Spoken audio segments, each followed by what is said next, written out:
Hello and welcome to the Limitless Outdoors podcast. Today I am joined by Andrew Pryor, and Andrew is actually on the board of directors for Limitless Outdoors. For the last couple of years, he has overseen all of our follow-up and assimilation for the first mile that we distribute out to people.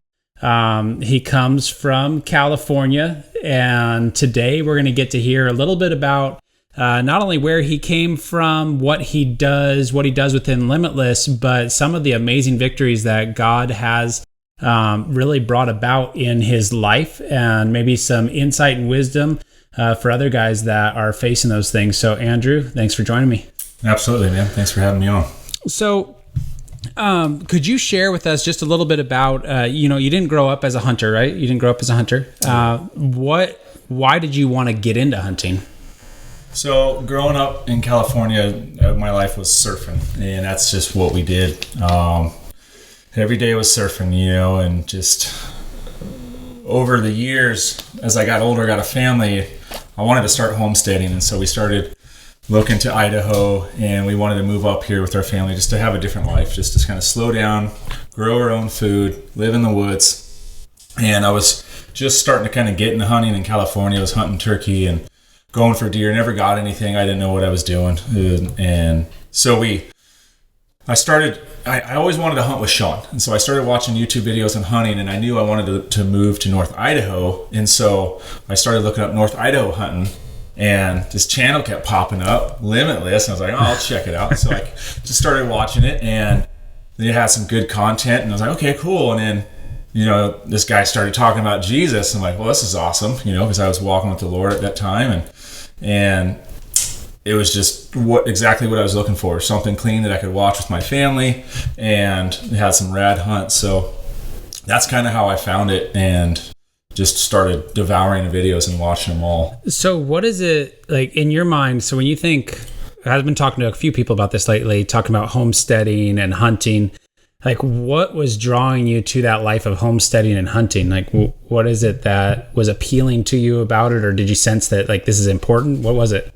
For me, it was me and my wife both had the same drive. Like, so when we were in Oceanside, in a cul-de-sac, housing complex, just your typical urban environment, or not urban, I guess it is urban. I don't know if it's urban, whatever it is. Yeah.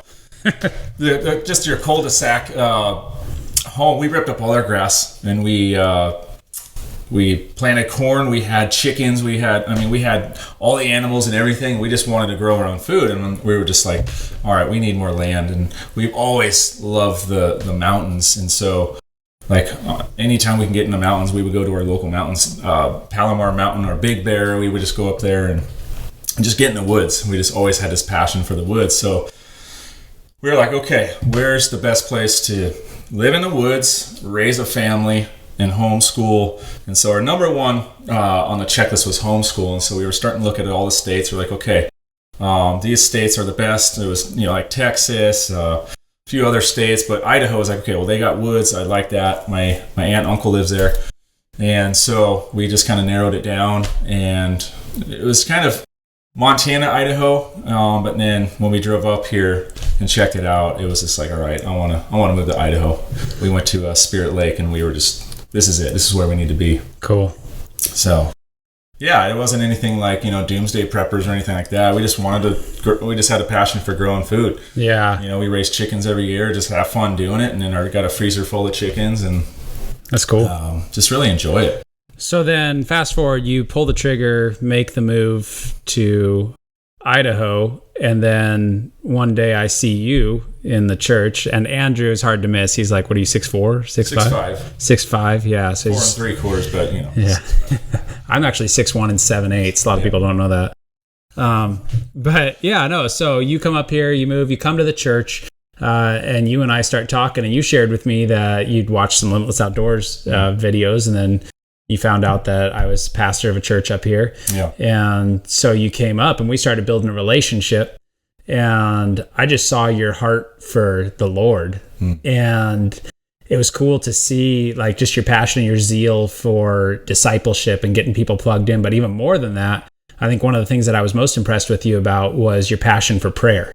And so as I started talking with you and building a relationship and praying with you, ended up bringing you kind of into Limitless, and then you got on the board. And I was hoping that you could share a little bit about what you do within Limitless, what you've done up to this point. I know God's doing some other things in your life right now, but what you've done as far as follow-up and assimilation, if you could share a little bit about that.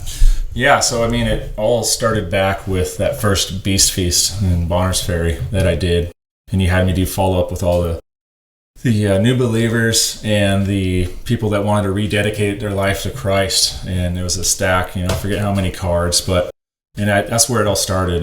And so I just started following up, and you asked me to come, to pray about joining Limitless. And so I did. And then I felt like the Lord was wanting me to do this because we kind of had a similar passion of just preaching the gospel and seeing people get saved and discipling them. And so I had that same passion. And so now what I'm doing is doing follow-up with, the YouTube and Pursuit channel. When people go on a website and they request a first mile, they want to go through the discipleship packet. I'll get an email, and then I'll follow up with them. I'll send them an email, and if they're a new believer, I'll send them an email and see if they need help finding a church, and kind of just encourage them and the next steps to take for a new believer. Like, do you have a Bible? Start reading the Bible.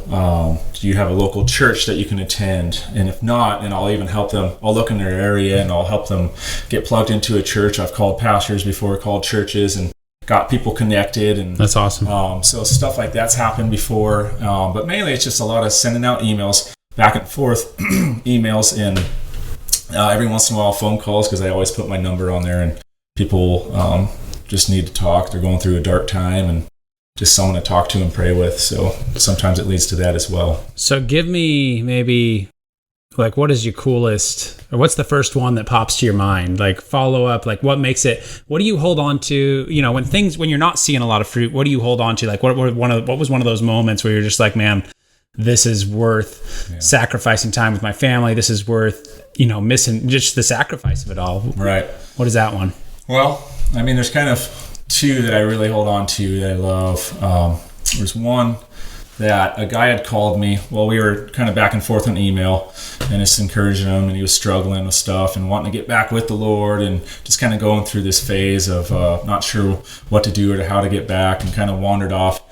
And he ended up calling me because my number was on the email, and I missed his call. So I called him back, and he was just shocked that, first of all, that we called, that he would get a phone call. And so I was just talking to him. I think he was in Utah, and we were just talking and just praying with him, encouraging him, telling him, asking if he's got a church, and telling him I would help him find a church. Like, just kind of having that conversation and just trying to encourage him. And then we prayed at the end, and he was just like, man, this means so much. You have no idea.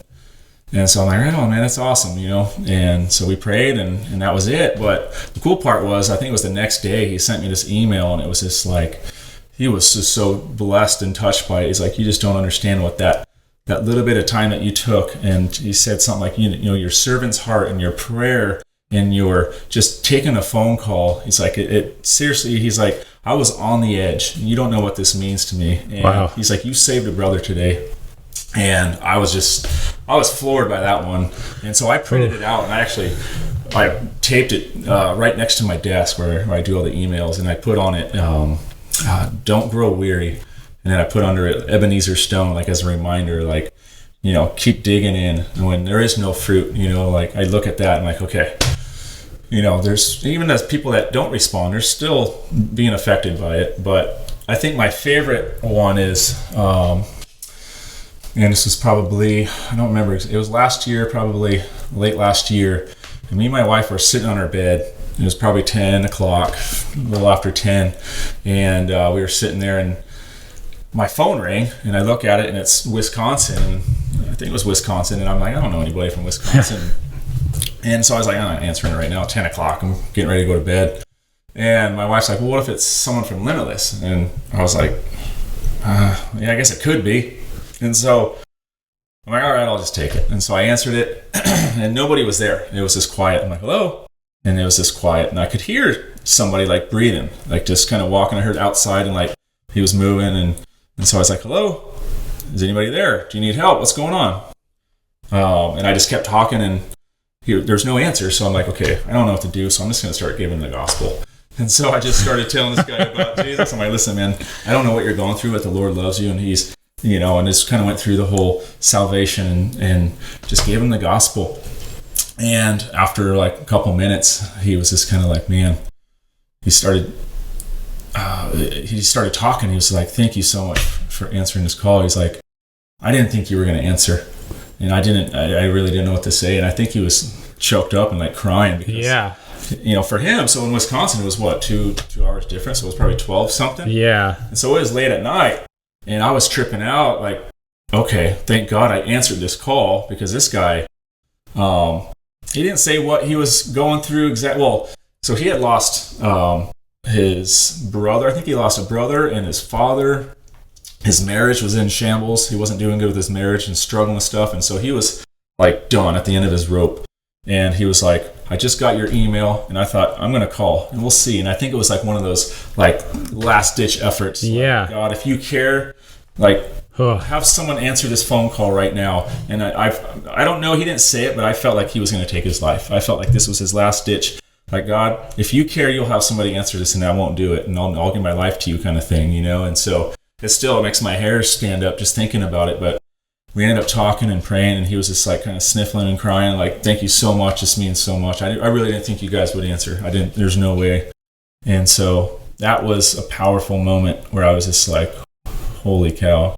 It makes you really want to answer every call now too. Like, yeah, that is incredible. So I want to touch on something you said there when you were talking about putting that email up on the wall, so that when you're going through those times when it just feels like maybe you're just going through the motions in vain, or, just working in vain, and like, is this even worth it? Am I actually impacting anything? And it's interesting because throughout the Bible, like, we see Israel, God calls them a stiff-necked people, right? He parts the seas, and that they get out there a couple of days and they start complaining that they don't have the same kind of food, or that they don't have the water, like everything was better before. And it's so easy to forget God's faithfulness. I have a friend, one of the men that actually led me to the Lord.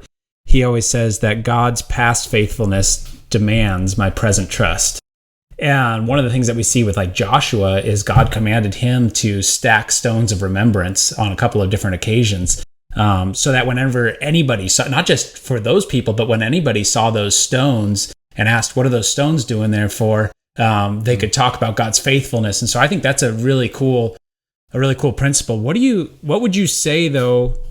Because you and I have had, if we're just being honest, you and I have had conversations where you're just like, man, I don't know if what I'm doing is impacting anything. You're struggling with that. What would you say to somebody that is in a time that they haven't been seeing a bunch of fruit from what the things that they're sacrificing for and doing and pursuing?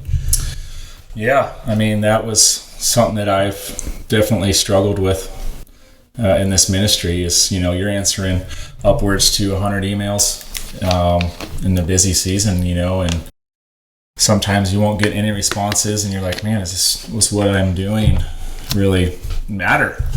And you kind of grow weary, and you're just like, man, what's the point of all this, And so, I don't know. I mean, it's something that really causes you to really just press into the Lord. And like, I was just praying, like, Lord, give me strength and to persevere through this time, this dry season, And it was awesome. It was like when I started praying and like, Lord, I want to honor you. I want to honor you in doing this. And it was when I started pressing into him that he would give me these little nuggets, these little things, these little fruits, like that guy, that call. And my wife telling me to answer it. And then that would just charge my batteries for a while. I'm like just praising God, like, thank you, Lord, for giving me that fruit. But, in the seasons where there is no fruit, it's just walking by faith and just like, all right, Lord, this is what you've called me to do.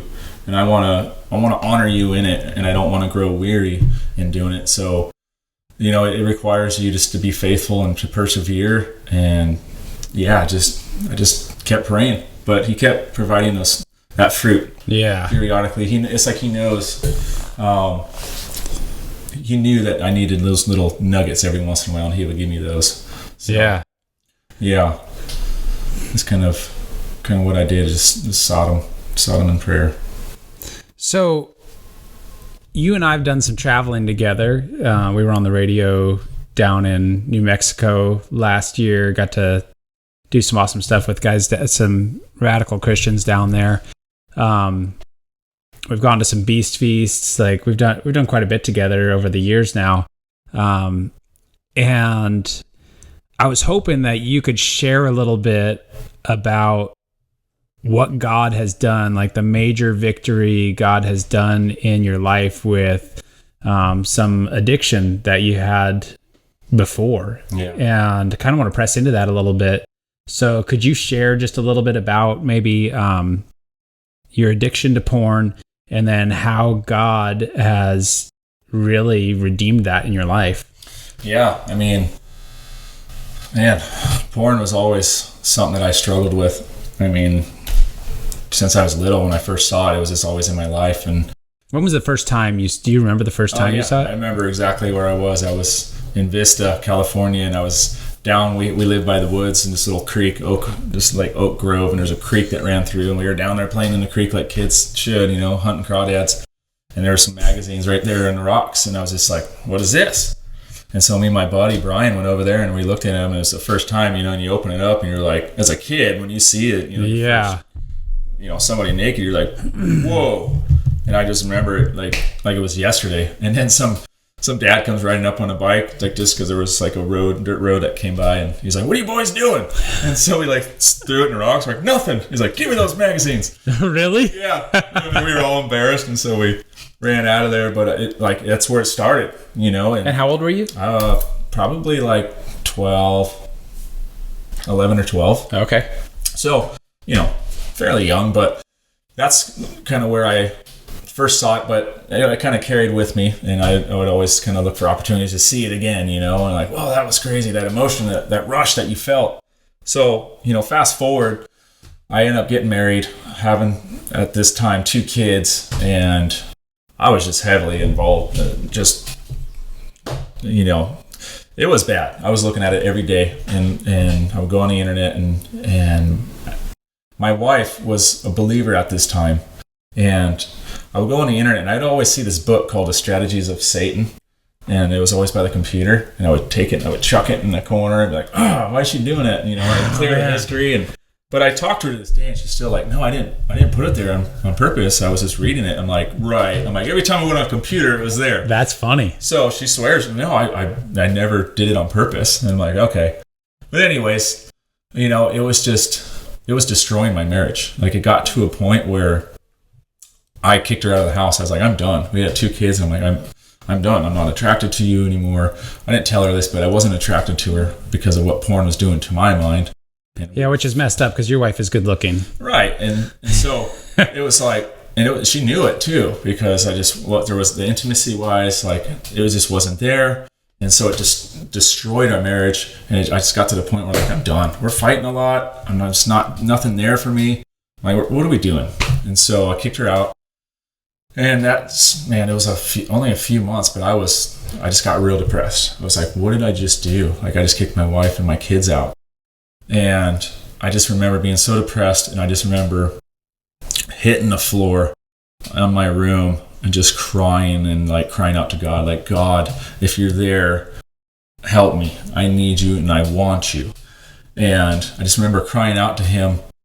And I remember talking to my wife sometime later and just in like, hey, do you want to go to church? It was like right around Christmas, and I just didn't want to be alone during Christmas. I'm like, hey, do you want to go to church? And she was already going to church, and she's like, okay. And she was like, this is weird. And so I met her at church and kind of started going, and I knew it was what I needed to do. And so I ended up surrendering my life to Christ. And it was pretty dark, though, to kind of back up. Like, I remember there was stuff in our house, like demonic stuff. Like, I remember my wife waking up like 3 a.m, waking me up, like, Andrew, like something's going on in our home.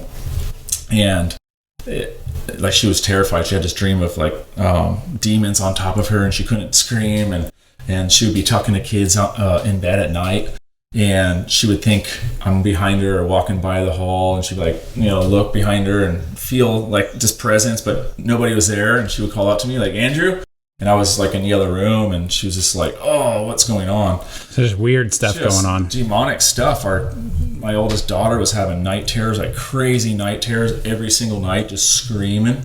And so I was allowing that stuff into my home. Like, this stuff is satanic. Pornography is full on satanic, and I was allowing this into my home to attack my family, attack my marriage. And so I have a question for you before you keep going. Yeah.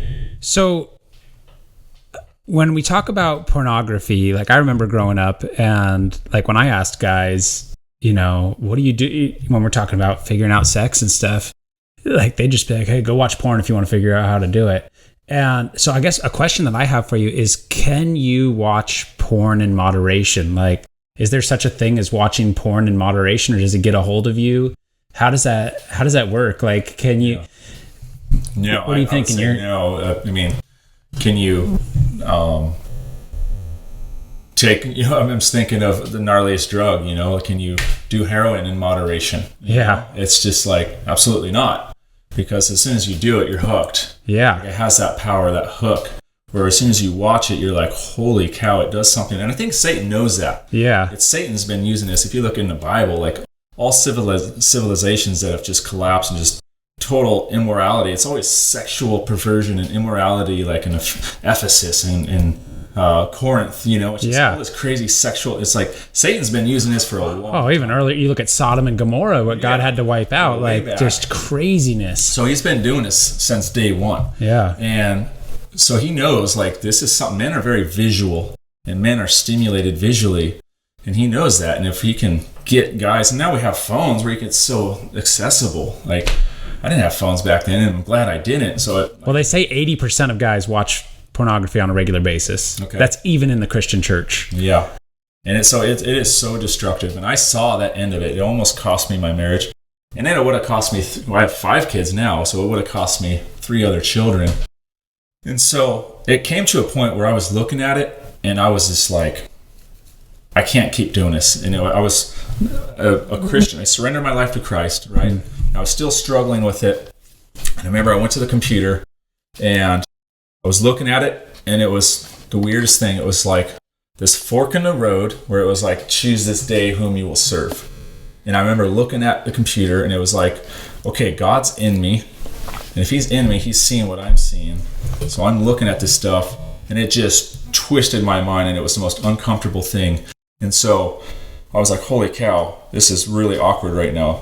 And so I remember, like, this fork in the road: choose this day whom you will serve. Am I going to serve the flesh, continue on this path of serving the flesh, or am I going to surrender this and walk with the Lord and say, I'm done? And so I just remember it clear as day. Is like, I am done with this, Lord. I'm choosing you. I'm going to choose you this day. I'm going to serve you.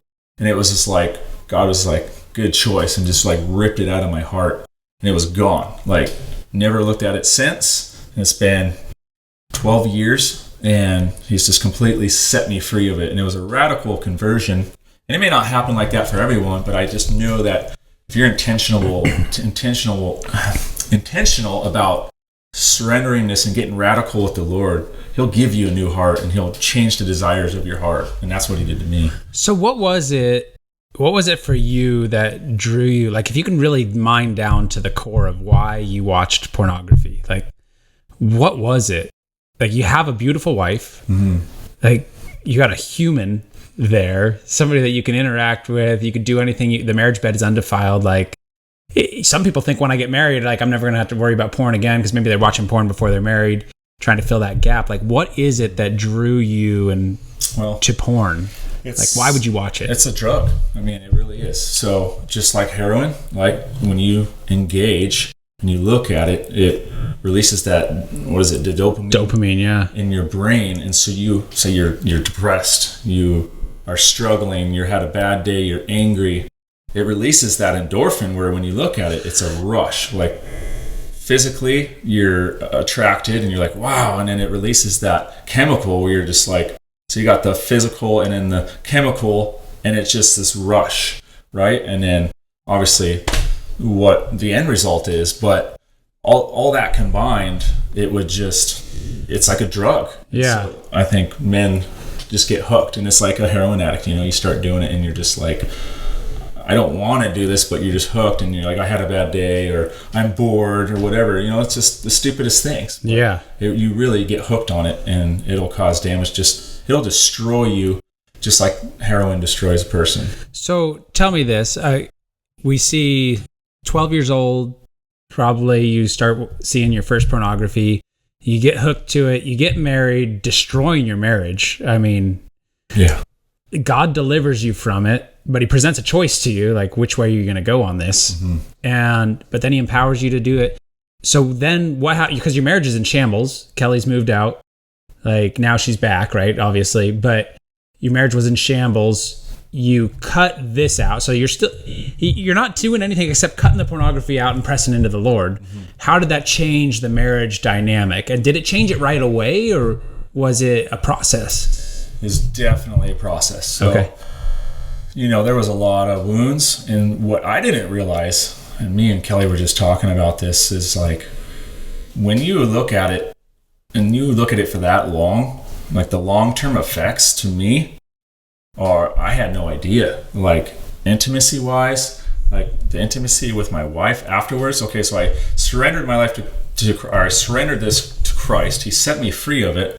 But then afterwards, I had all these scars and these wounds that I had to deal with, right? And so, to anyone who's struggling with this, if you still have issues of intimacy with your wife, or, all those things that come along with it, I had a lot of issues. I had issues with attraction for my wife, and I prayed for years that the Lord would make her attractive to me again, because I was searching for perfect on the internet, right? Yeah. And I was looking, I never could find it, but I was always searching the weird fetishes or the weird, this hair color or whatever. I would always look for, this is my perfect, and I could never find it. And so it destroyed my image of my wife. And so I had to pray constantly, Lord, make her beautiful, give me blinders for other women. And little did I know that my wife knew that I struggled with attraction for her because of our intimacy issues there. And so she was praying the same thing, that I would be attracted to her. And wow. So it took many years of me praying that and talking to brothers in my old church and just praying constantly. And God has answered and restored that. But, it took a while. And there were scars in her too, because she felt like, there was just a lot of damage there, the trust issues and all that came along with that for her as well. Like, why am I not good enough for you? Why are you not attracted to me? So came a lot of depression with her, came a lot of trust issues. And so on both ends, there was a lot of recovery, but the Lord is in the business of recovery. That's what he's all about. He wants to mend and heal, and he did. And now, by the grace of God, like I am more attracted to my wife than, not kidding you, since the first day I met her. Like I didn't know it could be this good. Literally, I didn't know marriage could be this good. He's healed it intimacy wise, attraction wise, like every area of a marriage and how it should be. It's like, whoa, like God just blessed it. It was like, there you go. This is how good marriage can be. And it's been. So there is hope, no matter, because you don't get, other than getting divorced, the brink of divorce is as far as you can get, right? Of the marriage just falling apart. Yeah. And you go from that to just the ultimate, and obviously there's imperfections here and there, but like you have the ultimate thriving marriage. And to see that contrast, what would you say though, maybe for some of the women listening right now, what would you encourage them with if they've got a husband right now who is addicted and struggling with pornography? What would you say? How would you encourage them? Well, I just remember what my wife was doing is she was going to church and she was involved in a women's group, and they were just praying. They were praying for me. They were praying for my salvation. And the Lord did a powerful work. That's the power of prayer, because shortly after that, I was on my knees and I was crying out to the Lord. But it's something to where most guys do struggle with this. And afterwards, there may be those lasting issues for a man where there's still that intimacy issue where they may not be able to finish, with your wife. There may be because what happens is a guy programs himself to finish a certain way, you know what I mean? Yeah. They're looking at this stuff, and that's what sets them off. And then so when you go back to your way it should be, but yeah, programming yourself so long this way that when you go back to the marriage, it can you have some issues. That's wild, huh? And so what happens to the women, my wife, is like, am I not good enough? Am I not doing it for you? Gotcha. And so it destroys her. And so I had to tell her, like, no, you are. It's just, I have these issues. And we really had a breakthrough like 3 years ago because, there were still issues, and we just talked about it and like, this is what's going on. And she was like, whoa, okay, well, this makes sense. I just kind of laid it all out for her, what was going on, what I was struggling with. I wasn't looking at it anymore, but, the lasting effects. And so we've just been able to talk about it, and it really just was like a weight off of her shoulders. And we just were able to kind of pray about it, and the Lord has just brought so much healing. So you'd say then maybe communication and prayer, like communication with each other, communication with God. Yeah. Because I know like that's an awkward thing to talk about with your wife, but biblically, when we look at Genesis 3, 2 and 3, we see that the wife is to be a helpmate. And I think that's so overlooked. Like your wife is to be your biggest advocate, your biggest helpmate, and likewise you for her. But she ultimately is one that, like, if she didn't stick with you, if she didn't stick with it, if she wasn't praying for you, where would you be now? Yeah. That's a crazy thought. Yeah. I mean, I just think about the 3 other kids, man. That rocks me every time I think about it. Like, I love those kids, and just thinking of not having them is that would be horrible. So, yeah. See, now I don't have as addictive of a personality, maybe, or maybe I'm just not as prone to that as you. Like, I struggled with pornography. Before I was a Christian, I didn't think it was that big of a deal, but it had huge impacts on my intimacy with my wife.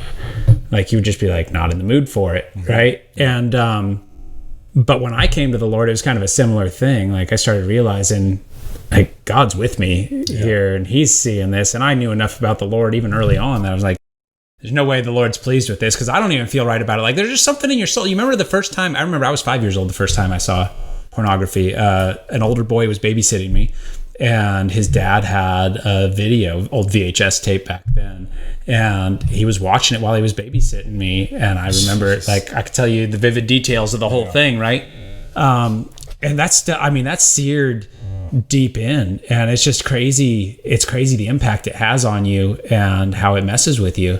But then, for me, it was a clear choice. And I'm not saying that I don't struggle with thoughts about it every once in a while still. You're like, I talked to another pastor, and he was telling me he really thought that it was a control issue. Like, because you can have what you want when you want it. Like, it's always perfect. It's, it's fake. It's right. It's just like getting drunk or high. Like, you're not dealing with your real life, your real problems. And instead of taking leadership in your marriage and really investing in your wife and watching her blossom and respond to you, like, you just get the quick, easy fix and you can go about your day.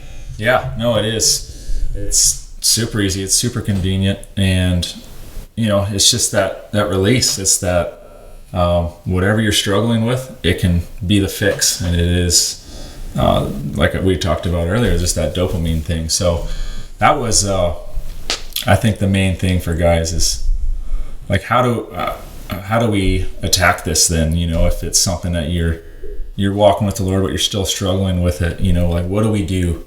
And I would just say, man, just if you abide in Christ, right?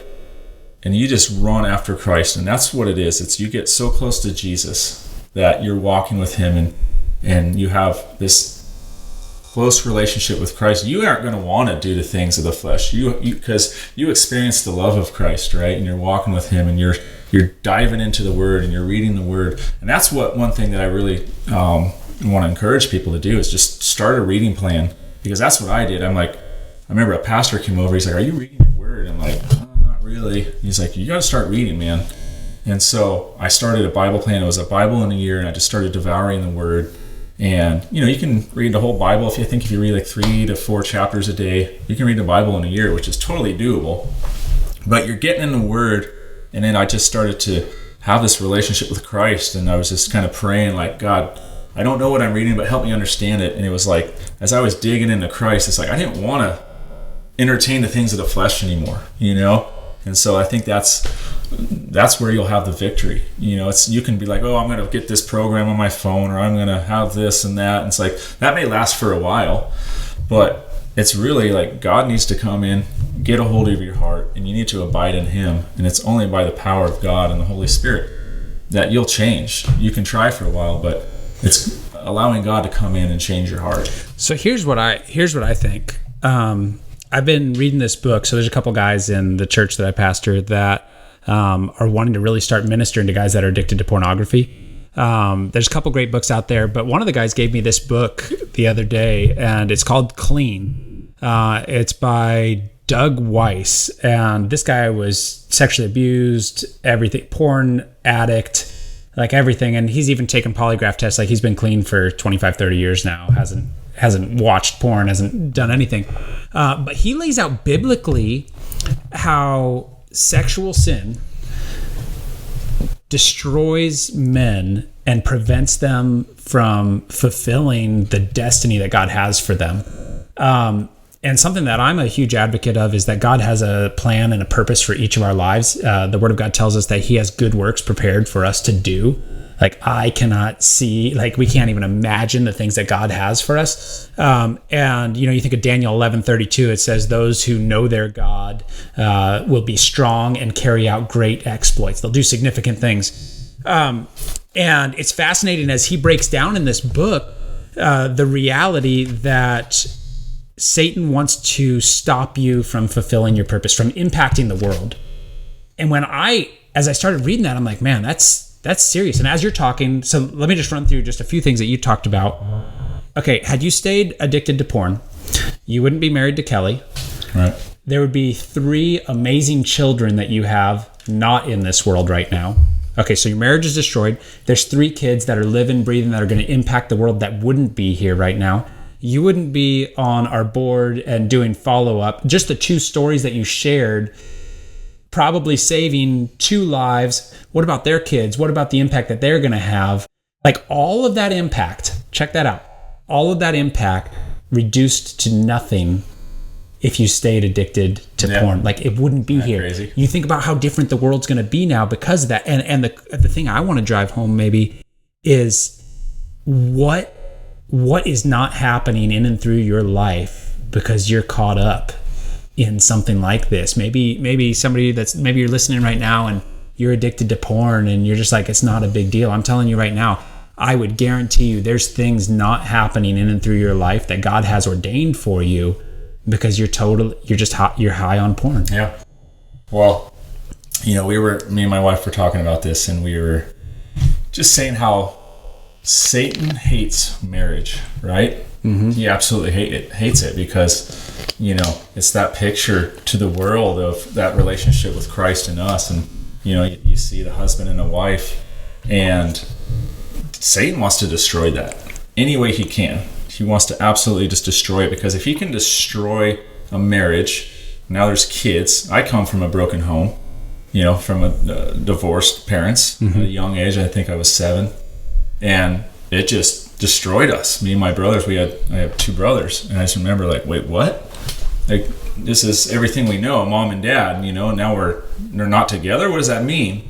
And I just remember like this weird emptiness. Like, how do I move forward? What do we do? Am I going with mom or dad? And so Satan just wants to destroy families. He wants to destroy children, especially in a Christian home, right? Because if he can do that, then he's going to destroy these kids' life, and they're going to walk away from the church. Like, well, no, we were going to church and look what happened. I'm not walking with the Lord. Forget that, Yeah. And so that's what Satan wants to do. And, it's for a guy who may be going through it, Satan wants to destroy your life. He wants you just into this stuff because it's going to prevent you from doing, like you said, the things that God has planned for us. Yeah.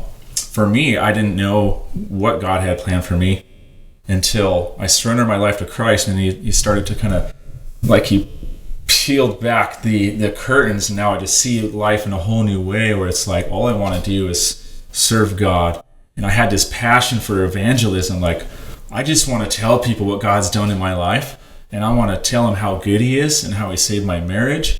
And so he's giving me this heart for evangelism, and I would just I was a manager it was a family business, and I managed an assembly line, and it was awesome how God used this because I was the manager, and so all these people would have to sit there and work on the assembly line, and I would just tell them, and I was their boss, so they had to listen. That's awesome. And so what happened was they were just like, yeah, okay, cool, all right, thanks. And so they couldn't really tell me to like buzz off and get out of here. And so it was kind of a unique thing, but God gave me this passion for evangelism, and it ended up turning into a Bible study at work.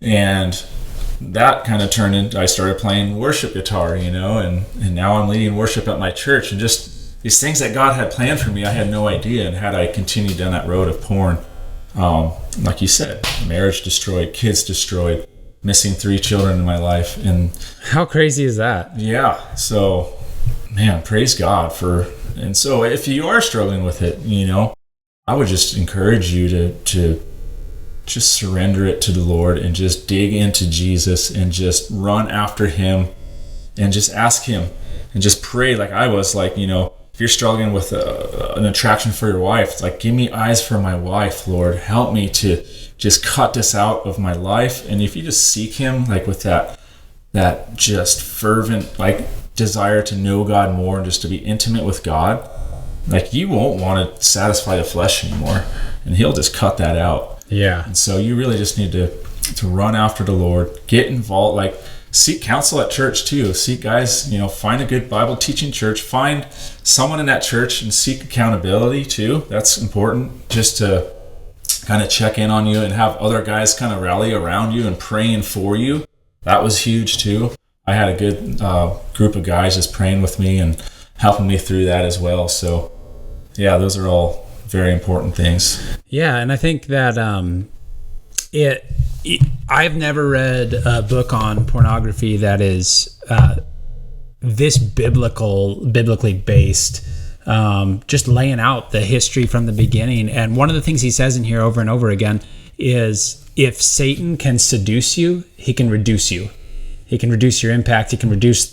Jesus says, I came to give life and to give it abundantly. The thief only comes... That's a cool word in John 10 there. He says, the thief only comes to rob, kill, and destroy. In other words, the only time Satan shows up is to destroy something. And so if he can seduce you, he can reduce your impact in the world. He can reduce the fullness of joy that you have with Jesus. In God's presence is fullness of joy, not in pornography, not in anything that you can earn in this world.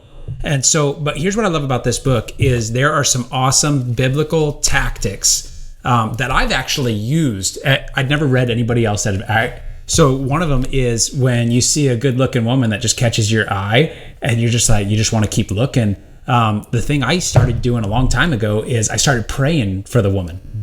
Like, I'd just be like, Lord, I don't know if she knows you, but I pray that you would save her soul. And if she does know you, Lord, I just pray that you would do radical things in her life. I pray that you would use her in mighty ministry. I pray that you would bring amazing children through her. And I pray that she would be the godly wife of some man's dreams. And like, I just start praying. And all of a sudden, you're not looking at her like a piece of meat or anything anymore. All of a sudden, you're looking at this woman and you're just like, man, you're like pleading. All of a sudden, you just start pleading for her soul. And that was one of my favorite things that I read it here. I was like, oh my gosh, somebody else realized this too. Like, because that's a soul walking around in a body right there. And it's so, for me, that was, talk about just radical when I started doing that. And I'm telling you right now, you stop thinking about them that way. But there's a lot of awesome stuff that Douglas Weiss has in this book. I'll put a link to it in the video here so that you can check it out at least. It might be another awesome resource for you. Obviously, God is the one who does the regeneration and everything. But you know what? Godly counsel, there's wisdom in a multitude of counselors. And there's some awesome stuff here that I think can really help you. If the desire of your heart is to be pure and clean, I think that there's some awesome stuff in here that can help you maintain that. So check that book out. And before we go, though, Andrew, you wanted to get into hunting. Have you gotten into hunting? What does that look like? Your friend here that works with you never takes you hunting. So have you gotten into hunting? So I moved up here and I started hunting, and it was like this balance of, okay, I'm homesteading full-time, I had cattle, I have sheep, I have pigs, we have meat birds, we have egg laying chickens, we had just anything we could get, we got. And then the hunting season came around, like, okay, let's go hunting. And so me and my boy, that's why I moved up here. I wanted to hunt with my boy, right? I wanted to build those memories, and I just had this. I never had that with my father. Like, he wasn't a hunter, he was a guitar player, and music was his thing, right? So I was like, oh, it just looks rad. Like, going hunting with your boy, you're in the woods. What's better than a father-son hunt, right? And so that's what really drew me to it. And so we started doing it, and I was an absolute horrible hunter, and obviously he was too. We had no experience, didn't shoot a single thing, still haven't. And but what's happened is I kind of pulled back from hunting, and I'll probably get kicked off of Limitless for this, but whatever. But no, it is what it is. It's like we started serving more at church, and it's like I've just been really growing and serving. And then that, coupled with we're raising all our own meat, just finding the time to get out and go hunt, and it hasn't been there. So I haven't really been hunting. But I was talking to Kelly about it this morning, actually. I'm like, I really, really want to get an elk. I don't care if I ever get a deer. Everybody wants an elk. Right? Yeah. And so being here in Idaho, there's some old timers at my church. They got horses, and he used to be an outfitter and would do the packing and in and out for outfitters as well. And he's got a bunch of mules and horses, and he was just like, I'll take you out, so. Okay. Because I know you got enough going on, man. You got all this, you got your whole year planned out. So, but yeah, it's still an interest of mine, but just with my life and 5 kids, we're serving a lot at church, playing worship, leading worship there, growing our own food, cows, sheep, and all that. It's just, but I do need to make that time, because it's, that connection with your son, with your kids. And I love my favorite videos are you with your kids. Oh, man. Those are the best. They are the best, aren't they? Absolutely. Those are by far my favorite videos. So it's awesome. It's just building those memories, man. Well, want to thank you guys for joining us today. Want to encourage you, if we're talking a lot about Jesus and the power that God has to resurrect marriages, to resurrect our own lives, to give us eternal life. In God's presence is fullness of joy. Jesus says, I came to give life and to give it abundantly.